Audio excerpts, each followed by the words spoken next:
I'm here for chapter 2 of The Girl of Ink and Stars. I hope you enjoyed chapter 1 and that you've thought about some of the questions that I asked about the characters and about what we learnt from that opening chapter. It was very much setting the scene, and I think that we're going to find out a lot more in chapter 2. So here we go. Chapter 2. Our street ran in a straight, steep line down to the western sea, and all the houses were built the same. A long row of mud huts with straw roofs that Loop thought looked sweet. I thought they looked as if one good gust of wind would send them all tumbling into the water. I normally ran to the market square, skidding downhill on my heels, because the ravens like to fly low, and running put them off. Today, though, I settled for a fast walk. After all, I was almost the top of the school now. It didn't seem right to run like a little child. Masha, who lived across the street, was standing in her doorway. I waved, trying to see past her into the house. "Looking for someone?" she smiled, her lined face crinkling like old paper. "Pablo's already left. You know the governor likes them to be at work before dawn." Masha's son Pablo had been born when she was already old, her belly swelling even as her hair turned grey and her face creased with age. Masha called it a miracle, and Pablo was miraculous. Gabo and I had always been in awe of him, as all the villagers were, because of his strength. Aged 10, he could lift his parents, one over each shoulder. Having a piggyback from Pablo felt like flying, but it had been a long time since I'd seen him. 2 years ago, when his mother's back got too bad, Pablo left school and took her place as a labourer, although Masha pleaded with him not to. Now 15, he pulled carts as if they were paper, and cared for the governor's horses too. "He took the present for Loop," Masha added, wrinkling up her nose. I knew she didn't understand why I chose to be friends with the governor's daughter. "I told him to hide it like you asked." "Thank you," I said. "Maybe I'll see him tomorrow?" "Maybe." But her voice was not hopeful. He was always up before sunrise and home after dark. I waved goodbye, shouldered my satchel, and started down the hill. From this high up, Gramera looked like a wheel, or starburst, with the market square at its centre and the streets like spokes spiking outwards, some ending at the wide, calm harbour that bottlenecked into the sea, ripe with fish. On a clear night, the stars settled on its surface like water lilies. The governor's ship was moored there, as always. Dal said it was carved from a single Afric baobab tree. The baobab must be an enormous tree, because the hull nearly spanned the width of the port, the mast arrowing towards the sky, the sails stowed. It crouched over the fishing fleet like a mountain, huge and unmoving. Like everything the governor had, it took up far more space than it ought to. To the east, his house glinted in the sunrise.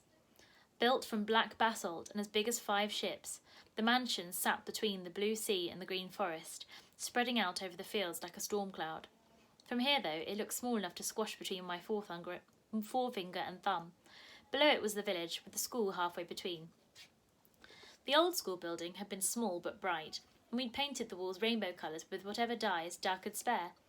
But then the governor had knocked it down. Loop had decided that she'd had enough of being taught alone at home and demanded to be sent to the local school like the rest of us. Governor Adori had rebuilt it from stone, twice as big, because if his daughter was going, it had to look grander. "Not for me, you understand," Loop had said with a sad smile. She adopted an even posher voice to add, "to uphold the family honour." We weren't allowed to paint the walls of the new school. A lot of children were unkind to Loop because of that, but I knew it wasn't her fault. Behind the governor's house, closest to the forest, was an orchard where I'd never been. I squinted at the ant-like specks of the labourers there, and wondered which one was Pablo. To the west, the black sand of the beaches was almost covered by the incoming tide. We were not allowed to be on the beaches at high tide, and no one was allowed in the water, unless they were launching one of the governor's boats. My toes itched. Dal had described being in the sea, but it was not the same as trying it for myself. Above the beaches there were clay mines, which I tried not to look at because it brought back one of the few clear memories I had of Ma, the day she took Gabo and me to the mines. She taught us how to tie ourselves with vines to a dragon tree. You knocked like this, and then rubbed the sap into your hands for grip, and lowered us one by one into the gorge. Gabo got scared and wriggled so much that the knot broke. When he landed on the soft mud at the bottom, it made a very rude noise, and he was filthy when Ma climbed up with him from the darkness. I laughed so hard it hurt. I remembered that ache in my belly, how it came back 2 months later when Ma died. And then it was sharper, and there was no one carrying anyone out of that darkness. 3 years on, the same sweating sickness took Gabo. 3 years after that, The clay mine memory still made my throat feel tight. Loop always met me by a barrel at the edge of the market square so we could walk to school together, even though it meant she had to get up almost as early as the labourers. When I got to the square, a queue was already forming for the well. More and more people used it since the river Arantara began drying up. All the stalls were open, selling fish and grain and leather. Most of the stalls belonged to the governor. Their cool blue awnings like a patch of sky, with a honey stall, a bright sun yellow in the middle. As I made my way towards the barrel, someone grasped my wrist. I jumped, stumbling against a nearby stall, and vegetables tumbled into the dusty ground. "Hey," the stallkeeper growled, "what do you think you're doing?" I turned to see who was gripping me. It was a woman dressed in green robes, which meant she worked in the orchards. She should be there already. Latecomers were sometimes whipped. "I'm sorry," the governor said to the stallkeeper, without taking her eyes from my face. "Isabella Riose?" "Yes," I said. "Who—" "Something has happened." She clutched my wrist harder. She was so small, her face almost levelled with mine. "What do you think you're doing?" the stallkeeper repeated, stepping out from behind his pile of potatoes.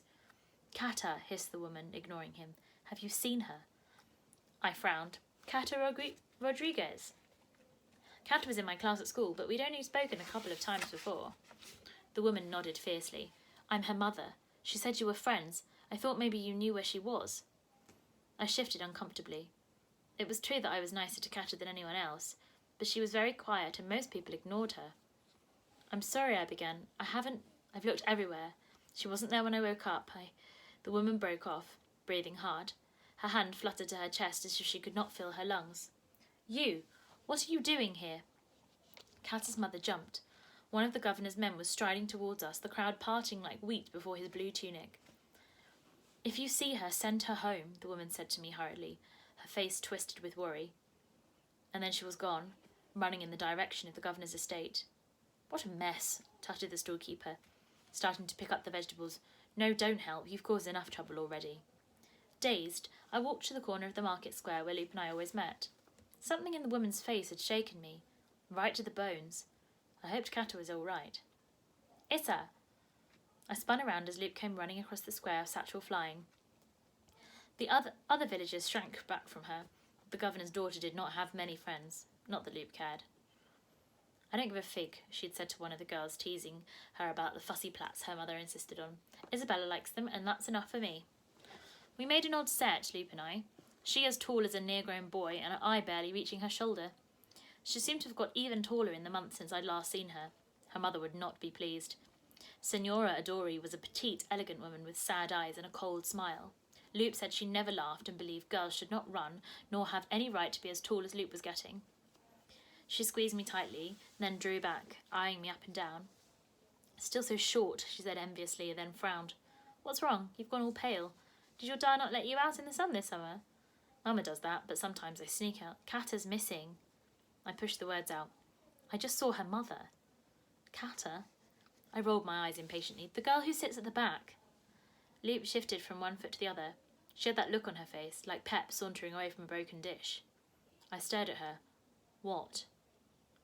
What? Said Loop, pulling her satchel higher onto her shoulder. "You know something." I stepped forward. "No, I don't." She stepped back. I raised my eyebrow the way Dad taught me. Loop wilted.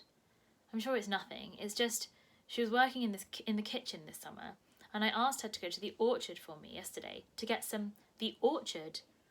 The sick feeling in my stomach was back. "Loop, you know we're not allowed." "Yes, of course I know, but I hadn't had dragon fruit in ages. I needed to have them on my birthday, didn't I?" I had never had dragon fruit and was not even sure what they looked like, but I did know they were Loop's favourites, grown in the governor's orchard at the edge of the forest. Out of bounds to everyone except his guards and a few of his servants. "Loop, you know that if Cata got caught, she's probably in the Daedalus right now." Loop waved her hand dismissively. "Still on about that place. I've never seen it, and I live there." It was typical that Loop should not notice something right under her nose, and the Daedalus, the labyrinth, was right under her nose because Governor Adori had built his house directly over the natural tunnels that were now his prison. Masha's husband had served a decade there before he died. Loop flung her arms around my shoulders. "Come on, Grumpy Guts, Cata will be fine." She began to propel me along the narrow street towards the fields. "She'll already be in class, probably stuffing her face with my dragon fruit." I'll let you have some, they're so delicious. And don't forget the fireworks tonight.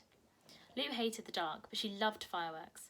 They were extraordinary, with their beautiful colours and falling starshine, but they scared Pep too much for me to like them. Papa's let me pick the colours. There are gold ones, a blue one, 2 red ones. I let Lupe's voice wash over me as we took our shortcut across the fields. She was probably right. Even if Kata had been caught, surely the governor's men wouldn't have thrown a girl into the Daedalus for just stealing fruit. I promised myself I'd be extra nice to Kata at school, maybe even invite her to watch Lupe's birthday fireworks from my garden. Oh, and you haven't seen this, said Lupe, stopping suddenly and jerking me to a halt. What? Lupe untucked a thick gold chain from her dress and held it out on her palm. A gold locket glinted in the sunlight, engraved with a shape I recognised. That's Afric, where Papa is from, said Lupe. He gave it to me for my birthday. It was my grandmother's. What's inside? Lupe shrugged. Dad says I'm not allowed to open it until I'm older. He's the only one with the key. It's lovely. It's heavy, said Lupe, but I like it. It was all I got, though. She looked at me expectantly. I tried to pretend I didn't know what she was waiting for, but she was grinning so stupidly I couldn't help keep it up. I took a scroll from my satchel. Happy birthday, I said, grinning too. A map marked with an X. It was a very simple map with no star lines and a compass that was only an arrow with an N on the end. I hadn't had time to make it a proper hunt for lots of clues. Treasure. I squeezed Lupe's fingers. No point just standing there, Lupe shouted, bounding ahead. Race you. With her long legs, Lupe should have been the favourite. But she was as uncoordinated as a one-legged rabbit, and so we ran together. My lungs filled as I ran across the dry field, bag slapping at my side. Kata will be at school, Lupe will get her dragon fruit, and everything will be all right. At last, Lupe reached the X, an abandoned rabbit warren where Pablo had hidden the present for me. Inside sat a small twist of blue paper. She unwrapped a simple plaited bracelet made with leftover thread I'd begged from Masha. Woven in amongst the multicoloured strands was a single thread of gold I'd stolen from Dad's study. He never made special maps anymore, so I didn't think he would notice. I love it. Lupe wound it around her wrist and tied it in a knot. It's my favourite present. Only Lupe would prefer a scrappy piece of string to a pure gold locket. That was another thing I liked about her. Come on, I said, taking her sweaty palm and pulling her towards the low rectangle of school. Being late for the first day might have been all right for Lupe Adori, but Senora Feliz would not forgive plain old Isabella Riosis so easily. We broke into another run, hoping not to hear the bell, and arrived in a dead heat, panting and laughing, stitches needling in our sides. I won, Lupe gasped. No, me, I beat you. Girls. Senora Feliz appeared at the school door, her face sour as a lemon. When she recognised Lupe, her face went as sour as 2 lemons. Senorita Adori, you should have been told. I sent someone straight to your father. What? Lupe frowned. Why? There's been a... Well, your father will tell you, I'm sure. School is closed today. Closed, I said stupidly. But why? Enough questions, snapped the teacher, and then her face drained as her eyes fixed on something else behind us. We turned to see a carriage, drawn by a pair of dun stallions, picking its way slowly across the pitted path from the village. The horses seemed restless, sidestepping and shaking back their manes. 2 men sat beside the driver, the sun glinting off their swords. The carriage's blue curtains were drawn, protecting its passengers from the heat, but even at this distance, I could make out the broad governor and his tiny wife silhouetted through the silk. And that is the end of chapter 2. So, what do we think about what's happened so far? We've discovered a little bit about Lupe, or Lupe, I'm not sure how you say her name, I'm going with Lupe. We know now that she is the governor's daughter, and we are a little bit worried for this child Kata, who's gone missing. Something to do with the governor or with Lupe, we think, perhaps. So, what is your impression of the characters that we've been sort of introduced to in this chapter? So we've had, obviously, a little bit more about our main character, and then we've had a little bit sort of more information coming out about Lupe and the governor, and sort of the kind of person that he is, and the kind of way that he runs the town, the country. It doesn't seem particularly nice or kind or free or democratic. There seems to be a lot of him making all the decisions and everyone else having no options and choices or vote in anything. So that's an interesting situation, and what predictions do you have, or what questions does that make you ask about the rest of the story? So if you have any thoughts on that, about what's happened so far, then send them to me or Shona via Shobi, and we will check in tomorrow for the third chapter. Bye.